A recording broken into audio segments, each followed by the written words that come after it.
je vais te faire voir comment faire en sorte d'avoir ton maquillage qui tienne jusqu'au bout de la nuit. Tu vois, habituellement, en fait, tu prends ton ombre à paupières et puis tu la mets directement sur ta paupière. Ouais. Tu vas l'appliquer sur ta base paupière. Là, tu vois tout de suite qu'en termes de luminosité, il y a une grosse différence.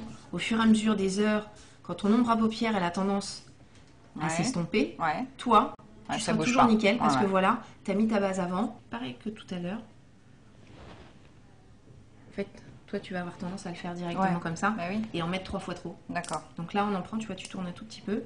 Alors, tu utilises toujours ton pinceau à fond de teint, donc en fait, il n'y a pas besoin d'avoir 15 pinceaux. Il n'y a pas besoin d'avoir 15 pinceaux. À partir du moment où tu as ce pinceau-là, qui est un pinceau qui convient à toutes les textures crémeuses, tu viens comme ça, appliquer sur toute la paupière, bien jusqu'en haut. Souvent, on a tendance à le mettre à la fin. Moi, je le mets toujours maintenant. C'est le blush. Pourquoi le blush? Parce qu'en fait, regarde là, si on regarde comme ça, ton teint, il est très uniforme, mais ça fait un peu geisha, t'es un petit peu palote. Pour ça, il n'y a pas 36 solutions. Un grand sourire. Voilà. Et quand tu souris, forcément, ta pommette va se mettre en avant. Et du coup, pour moi, c'est la meilleure solution de savoir où mettre ton blush. Voilà. En plus, le matin, faire un grand sourire dans la glace, c'est quand même plus sympa que de faire une tête de poisson. Hein, comme ça, c'est pas du tout l'intérêt. Et alors, comment tu choisis ta couleur de blush? Alors, au niveau de la couleur du blush, personnellement, pour moi, le blush, c'est le produit bonne mine. Donc, c'est pas quand tu vas mettre du marron sur les joues que tu auras meilleure mine. C'est quand tu vas mettre du rosé, c'est quand tu vas mettre du corail. Et plus on est mat de peau, et plus il faut aller sur des corails et sur des rosés. Hein. C'est vrai que là, tout de suite, la fraîcheur s'installe. Et après, si tu as envie, bah regarde, il reste un petit peu sur ton pinceau. Ouais, ça j'adore. Tu viens en mettre mettre tout le temps. un petit peu là. Et puis pourquoi pas, si t'en reste encore, tu peux venir sur les lèvres. Et comme ça, en fait, ton produit, il va venir en fait t'amener directement cette pointe de rosé qui va donner cette fraîcheur. Contrairement à ce qu'on pense, c'est pas une terre de soleil qui amène la bonne mine. La bonne mine, c'est avant tout la fraîcheur, le côté Heidi, le côté voilà. Descendre la montagne, je suis en pleine forme. Ok.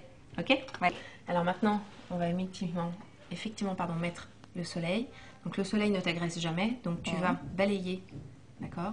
Et ensuite, tu vas caresser ton visage. Voilà, tout simplement.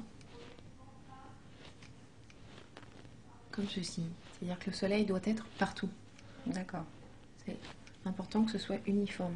D'accord. Donc c'est pas vrai, les pommettes et le nez, et c'est tout? Ça, c'est si tu veux faire guignol, mais... D'accord, ok. Si tu veux faire joli, si tu veux faire surtout naturel, il faut que tu en mettes partout. D'accord? Et le décolleté. Et le décolleté que tu ne vas pas oublier, puisque ton teint est uniforme bien partout, donc rien ne t'empêche de venir, là encore, réchauffer l'ensemble.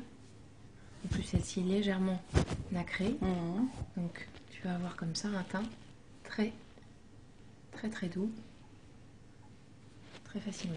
Donc on mouline pas, hein. D'accord. On vient vraiment, tu vois, se servir de tout le pinceau, de toute la longueur en fait du poil pour que ce soit vraiment plus joli. D'accord. Et plus agréable aussi. Oh bah ça aussi c'est très joli. Oui, c'est ravissant, merci. Voilà. Pas les cheveux électriques, hein, c'est ça l'avantage. Non, bah non, c'est pas le genre de la maison.